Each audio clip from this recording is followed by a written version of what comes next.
redefines the Bronx community. Bronx Post, changing the reality, changing the narrative. For businesses, politicians, and government agencies, we offer targeted advertising solutions that drive results. Amplify your message. Reach the heart of the Bronx and beyond. Our platform connects you to the community. Learn more. Email info@bronxpost.com or call 718-892-5555. Visit www.bronxpost.com for breaking news and updates. Bronx Post, changing the reality, changing the narrative. Okay, welcome to Talking Politics. My name is Robert Press. I'm a reporter, as you can see by my official New York City press card. I write for the Bronx Post, which you just saw. Like this show, Bronx Post is part of Parrot Media Corporation. I also have a blog at www.100%.blogspot.com and Facebook pages 100% and what is going on in your local community board. My co-host is Anthony Rivieccio, who is the founder of Northwest Bronx Democrats, and he has a Facebook page, Northwest Bronx Democrats. The views expressed on the show are those of the host, any guest, or anyone commenting at the bottom of the screen, and not necessarily that of Parrot Media Corporation. Let's go to a quick weather report. I look out the window and I see it's clearing up, and the high should get to be about 40 today, with the temperature reaching 50 tomorrow on Saturday. And don't forget to move your clock back tomorrow night before you go to bed, as we will be entering daylight savings times and we'll be losing an hour of sleep. Now on Sunday, the high will reach 60 and it'll be 63 on Monday. And then Wednesday, the high is expected to hit 68 or maybe even 70. But then for next week, it'll go back down into the 40s. My co-host, Anthony Rivieccio, is taking care of some medical appointments and will not be on the show. My guest today is Irene Judah Hill, who is running for the 82nd Assembly District. Pardon me. I have a little cold myself, though. And Irene is a former Bronx Community Board 10 member, and if I remember correctly, she was the vice chair of the board. So can you bring on my guest, Irene, Mr. Producer? Good morning, Irene. Good morning. Did I mispronounce your last name? Guanel. Guanel. Oh, yeah. And I was at the community board meeting several times, so I should have remembered it. And was I correct that you were vice chair of the board? Yes, first vice chair.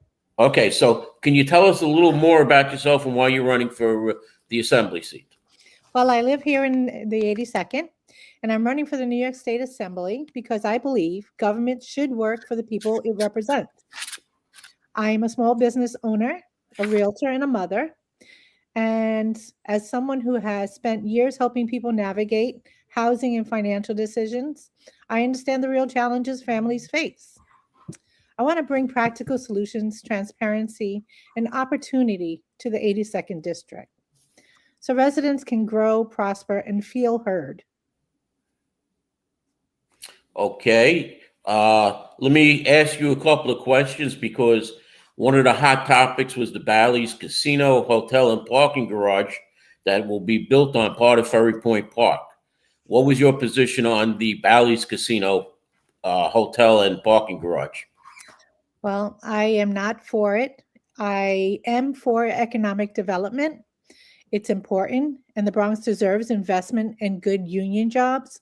But placing a casino of that scale in the middle of a residential community on parkland, alienating parkland, goes against the character of our neighborhood. A project like that should be located in an area with strong public transportation and commercial infrastructure, so it can handle the traffic, the visitors, without disrupting local families. Now, your opponent, or your hopeful opponent, Michael Benedetto, unless he retires before he gets to the election in November, Elliot was the person in the assembly who sponsored the alienation of parkland. And in the Senate, it was Natalia Fernandez, the state senator. So it seems like the area of Frog's Neck really doesn't have the right representation, because it appears that it's not appear, the community board overwhelmingly voted against it. Exactly. Councilwoman at the time, Christy Marmorato, was against it. But the Bronx Democratic Party, who was representing Bally's or lobbying for Bally's, they pushed it through their puppet, Michael Benedetto and Natalia Fernandez. Now, it's 20 acres that they alienated, and it may be more. But and Michael Benedetto also is on, I believe he's the education chair on the assembly. And we have mayoral control. And I'm the former parent leader. And I feel that mayoral control is not working. There's no real progression. What is your opinion on mayoral control? I also believe that it doesn't belong with the mayor. I think we need to bring things back to the community. I know the community board is advisory, but if it is advisory, you should take their advice. And hopefully this mayor will not kill the education system. And speaking of Mayor Mandami, he says he will raise the city property tax 9.5% if he doesn't get the increase on the tax on millionaires, which the governor says she's not going to do. Right. Now, as a realtor, what would happen with a 9.5% increase on property taxes? Well, seeing that they're already struggling, otherwise the politicians would not be standing in front of restaurants and giving out food, right? So any extra tax, the congestion tax, property tax, all of these new taxes, the Connecticut taxes, are all hurting the small mom and pop businesses, the homeowners. We can't get stretched any further than what we are. I feel it as well. I have to go to 4 different stores to get groceries. Now, we see a decline in the quality of life in the 82nd Assembly District, with cannabis stores opening up, whether they were legal or not. And I covered when Assemblywoman Jennifer Rakumar came to the 82nd and Michael Benedetto was there. Oh, yeah, I'm with her or whatever, but it was her bill. And we were standing in front of 2 illegal cannabis stores. Now, I'm not saying that, I mean, it's legal now and you're getting legal cannabis stores. But what's happening to the quality of life now in the 82nd? As I'm going around speaking to neighbors and people who live in the 82nd district, everyone says the quality of life is deplorable. It is not what we bought into. We bought in this neighborhood because we liked that it was quiet, reserved, and consistently safe. Most people used to leave their doors open. We can't do that today. Your car is at risk just being parked outside. So safety and crime is up, and we have done this to ourselves by allowing the representatives to continue to make these decisions against our votes. Now, there's one more project that was coming. I don't know if it's on hold or not, at Villa Maria, where the academy sold the residence of the nuns, and a developer is coming in and trying to put 84 units with 84 parking spots, and it's supposed to go 4 stories. Can you give us a little information on that? Well, I've done a lot of research on that as a realtor, and unfortunately, they're not going to be able to do 84 units. It's listed as 83 units, but they're not allowed to do that. It's zoned R31, and everyone should stay vigilant on preventing that zoning from being changed. Now, I'm almost at the end of this interview. Is there anything else you'd like to say? Well, I think that everyone should know that I've always been an advocate for the people of the community. So whenever anyone came up with a vote for Co-op City, sorry, that's Betty, for Co-op City, Frog's Neck, I always listened to what the community said, what they wanted in their community.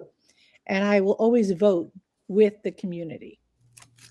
All right, Irene, I have to go into, we have, our country's at war in Iran right now, and I have a lot of world news and local news I have to get to. So I want to thank you for coming on.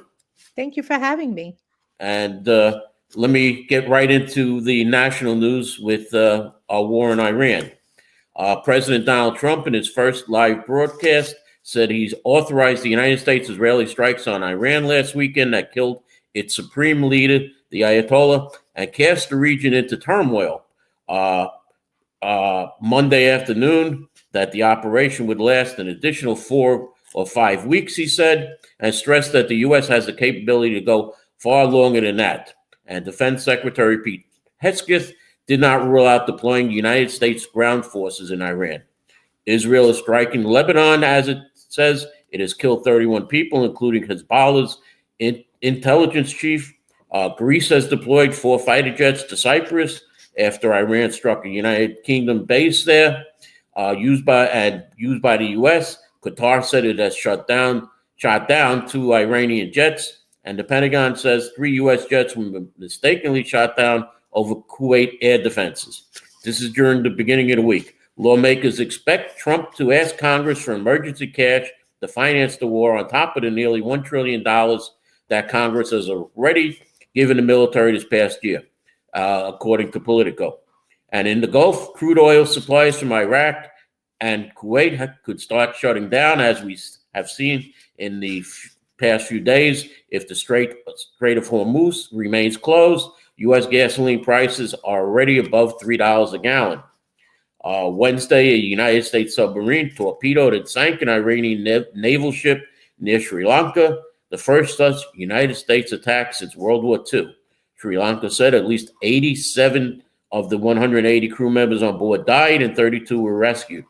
The war has touched NATO for the first time, as Turkey announced the military alliance has shot down an Iranian missile headed for Turkey, and if Turkey does come under attack, it would mark a major escalation and could activate NATO mutual defense clauses. And our partners in England and France and Germany are trying to stay out of this, but if NATO comes in, they will be forced to come in. Iranian attacks on Bahrain, Kuwait, Israel, Qatar, Saudi Arabia, and the United Arab Emirates.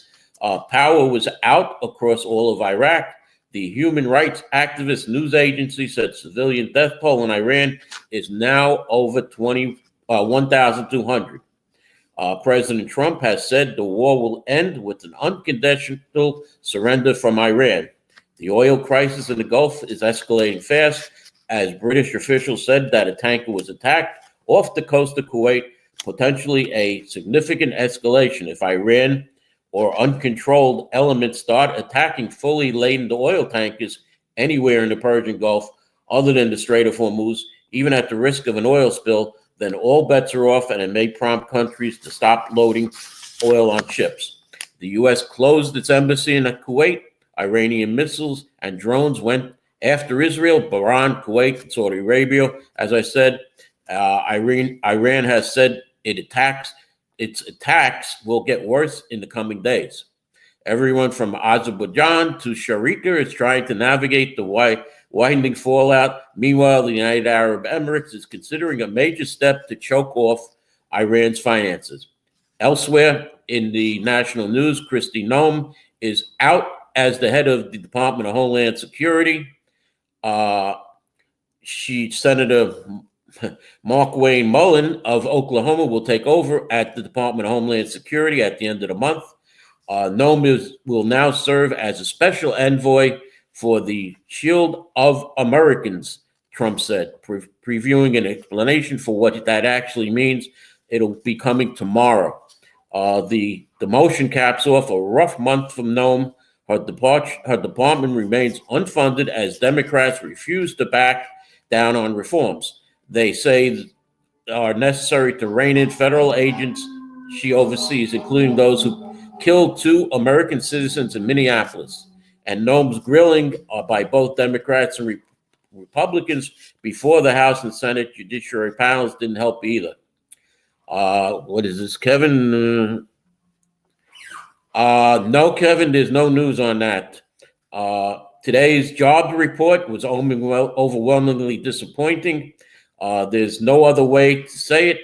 While economists expected the economy to add 50,000 jobs in February. Today's release shows we lost 92,000 jobs instead.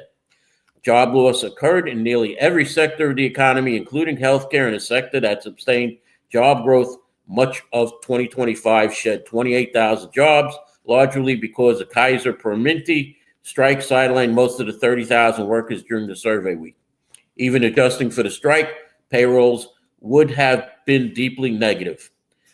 Before I go to my commercial, I'll just say that the Department of Justice will sue the Hochul administration over alleged bid rigging in the overhaul of New York's $11 billion Medicaid home care program, according to the New York Post. And states' Medicaid program is now the target of two separate federal investigations. And let me go to a commercial right now, and I'll come back with some other news. So take it away, Mr. Imagine a media platform that reshapes the conversation, empowers your voice, and redefines the Bronx community. Bronx Post, changing the reality, changing the narrative. For businesses, politicians, and government agencies, we offer targeted advertising solutions that drive results. Amplify your message. Reach the heart of the Bronx and beyond. Our platform connects you to the community. Learn more. Email info@bronxpost.com or call 718-892-5555. Visit www.bronxpost.com for breaking news and updates. Bronx Post, changing the reality, changing the narrative.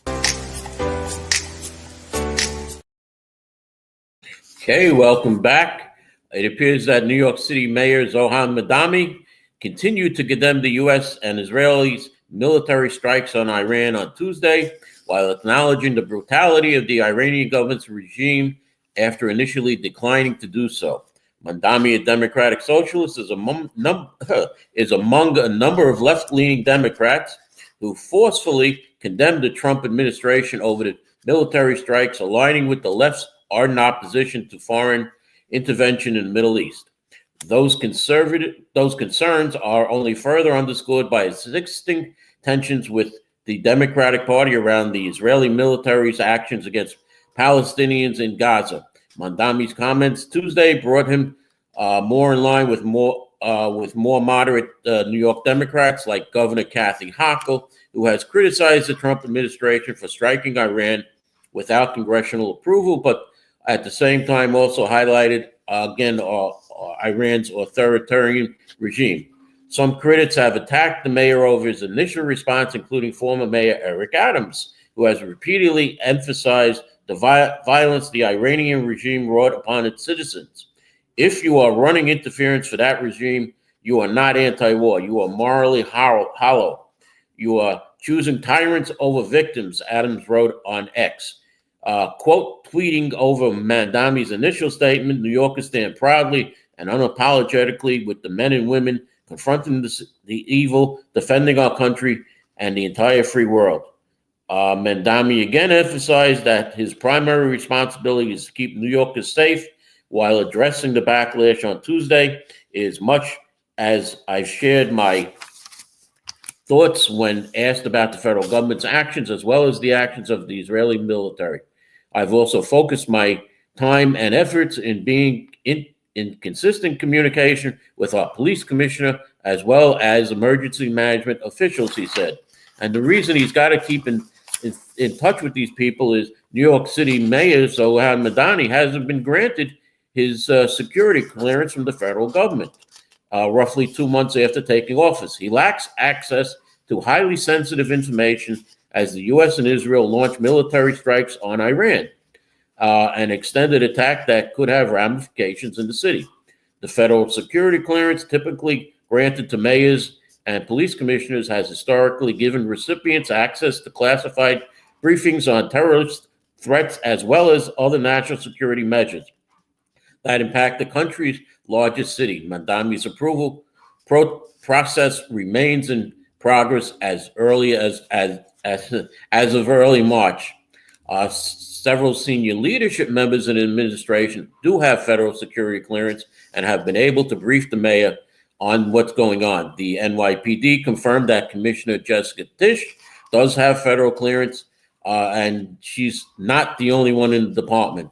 The latest update about the mayor's clearance comes several days after the U.S. and Israel attacked the strikes on Iran, killing the Supreme Leader Ayatollah Khomeini on Saturday. Now, Mandami has condemned the attack, as I said, describing it as escalation of an illegal war of aggression. And he said they want that the people there want peace. Monday, Mandami said in the New York City Police Department is increasing patrols at sensitive locations out of an abundance of caution. Now, former Mayor Bill de Blasio didn't receive his federal security clearance from the Obama administration until October, nearly a year into his term. Let's see how long it takes Mayor Zohan Mandami.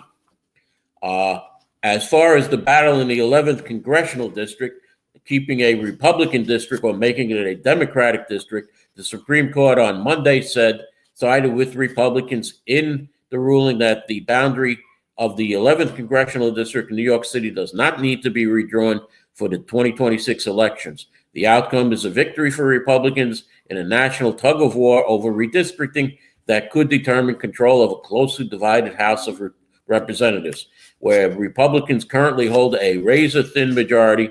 New York Republicans and the Trump administration had sought the High Court's intervention. Qualifying for congressional elections in New York began last week. Congresswoman Nicole Malliotakis praised the High Court for halting what she said was an attempt to manipulate our state's courts to use race as a weapon to rig our elections. I thank the justices who stopped the voters on Staten Island and in southern Brooklyn from being stripped of their ability to elect a representative who reflects their values, she said in the statement. In New York, a law firm affiliated with Democrats had argued that the Staten Island district should be reshaped by replacing a small section of Brooklyn and replacing it with a chunk of lower Manhattan. That swap would have taken some Republican-leaning neighborhoods out of the district and replaced them with more heavily Democratic districts. New York State Republican Party Chair Ed Cox praised the Supreme Court order and criticized Governor Kathy Hochul and other Democratic leaders for allowing the case to proceed. The latest New York City Police Department statistics announced that fewer shootings, incidents, shooting victims, and murders is the lowest in recorded history for the first 2 months of the year. Major crime declined 8% citywide, with decreases across every borough in February and 1,100 fewer reported crimes year to date. Public housing sees safest start to year in recorded history, with fewer shooting incidents, shooting victims, murders, and robberies. And this comes from the New York City Police Department website. Burglary was dropped nearly 20% in February 2026, down year to date to the lowest level in recorded history. Retail theft fell 24.7% in February 2026, despite traditionally increasing during winter months. Police Commissioner Jessica Tisch announced that the NYPD delivered the fewest incidents, shooting victims, and murders in recorded history. For the first 2 months of the year, for January and February combined, the city had 83 shooting incidents and 97 shooting victims, beating the previous all-time lows of 92 and 105 set in 2025 and 2019, respectively. So far this year, the city has recorded 32 murders, beating the previous all-time low of 38 set in 2018. Now, in the Bronx, by precinct, for the first 2 months of 2026, crime went down 10% in the Bronx, and by precinct, the 40th precinct had no change in crime. The 41st precinct was down 25.23%. 42nd precinct was down 16%. The 43rd precinct was down 21.13%. The 44th precinct was down 17.58%. The 45th precinct was down 7.26%. The 46th precinct had an uptick, though, of 3.11%. The 47th precinct was down 5.81%. The 49th precinct was down 99.21%. The 49th precinct was down 22.59%. The 50th precinct was down 0.51%. And the 52nd precinct was down 0.25%. What the police commissioner, though, has left out is that reported subway crime is up 18.5% for the first 2 months of 2026. I said reported crime because I asked a former police commissioner during the Bill de Blasio administration how much crime goes unreported. And he hemmed and hawed, and his answer was that there is no way to measure how much crime goes unreported, but he added that much crime goes unreported. And then Mayor de Blasio turned to him, said a few words under his breath that we could not hear, and we were sitting a few rows away from him. Now, what crime goes unreported, you may ask? It is a crime involving a car that is small enough that if reported to the police, the person's insurance rates would go up. So it doesn't get reported. Something that a person may realize is missing and doesn't report it as a crime. Some domestic disputes, or it could be that a person is too embarrassed to report that they were a victim of a crime. Let's go to tax increases now. As we were talking about a proposed property tax increase by Mayor Mandami, he's pushing state Democratic lawmakers to push higher taxes on New York City's wealthiest residents, setting for a high-stakes battle negotiations with Governor Hochul. Democratic Socialist Mayor Zohan Madami is pressuring very publicly to boost taxes on people who earn $1 million or more, as well as profitable corporations, by threatening a property tax hike if he didn't get permission to raise rates. His ally, Hochul, is in firm opposition to broad-based tax increases during an election year, as she negotiated a $263 billion state budget that she is trying to keep drama-free.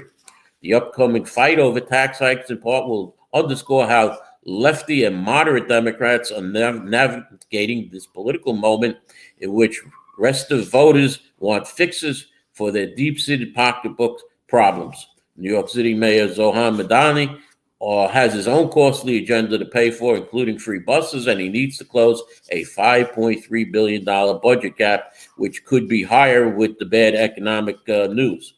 Questions, though, remain. How hard will Democrats and legislators press Hochul on tax hikes? What role will Mandami, who did not attend the Tax the Rich rally last month in Albany, play in pressuring the governor he endorsed? And will lawmakers also try and grant the mayor power to raise the city income taxes? There are potential compromises as some Democrats are quietly discussing, such as corporate income tax rate that they believe would be an easier sell to voters. Then again, increasing taxes on well-off New Yorkers has sustained political support. In the latest Sierra University poll, which was done Wednesday, continues to show good news for Governor Hochul as she runs for a second term. The Democratic governor leads the Republican Nassau County Executive, Bruce Blakeman, by 20 points, 51% to 31%. It's a slight decrease from January when Hochul led her likely opponent by 26 points. The poll also found the governor with a 46% favorable rating, a slight drop from her high of 49% in January. The poll of 805 registered voters was conducted from February 23rd to 26th and has a margin of error of plus or minus 4.5 percentage points. That's a real representation of New York State. All a million people, they polled 805 voters. Now, police have arrested a second person in connection with a snowball fight in Washington Square Park, where members of a large crowd pelted two New York police officers with snowballs after last week's historic blizzard, department officials have said Wednesday. Eric Johnson, is facing charges of obstruction of government administration. One of the snowballs that he threw hit one of the officers. Wilson lives in East Harlem and turned himself into the station house in West Village around 9 a.m. Wednesday, according to 2 police officers. Pardon me. Wilson's arrest follows that of 27-year-old social media influencer Gustan Kobani last week. And I'm going to just end it right here as we're out of our time here. So, Mr. Producer, I want to say thank you for you to watch as I'm dying here of my cold. And I'll see you next week with my co-host, Anthony Rivieccio, here on Talking Politics. In a world where the quality of information available to poorer communities is doctored, tainted, and sometimes regressive, where the words fake news have come to mean other people's opinions, it is vital to rely on news platforms with journalists who have feet on the ground and can report the truth. New York Parrot, a New York-based national and global news outlet, is changing the narratives of media operations. We focus on the news that matters, like self-empowerment, entrepreneurship, finances, health, security, politics, and more. We strive to curb violence, racial and economic discrimination, and to promote peace and socio-economic development of multiculturally diverse world. As we give voice to the people, we also give your business a voice and make it heard. Get your products and services off the ground by advertising on our fast-growing platform. With so much of daily visits to New York Parrot, you can't afford to be invisible to prospective clients on the websites they trust the most. Our posts reach millions of people across the New York State and around the world. Advertising on our new site will unlock an audience of thousands of potential customers on your doorstep. New York Parrot is born to prosperously speak tomorrow for the voiceless.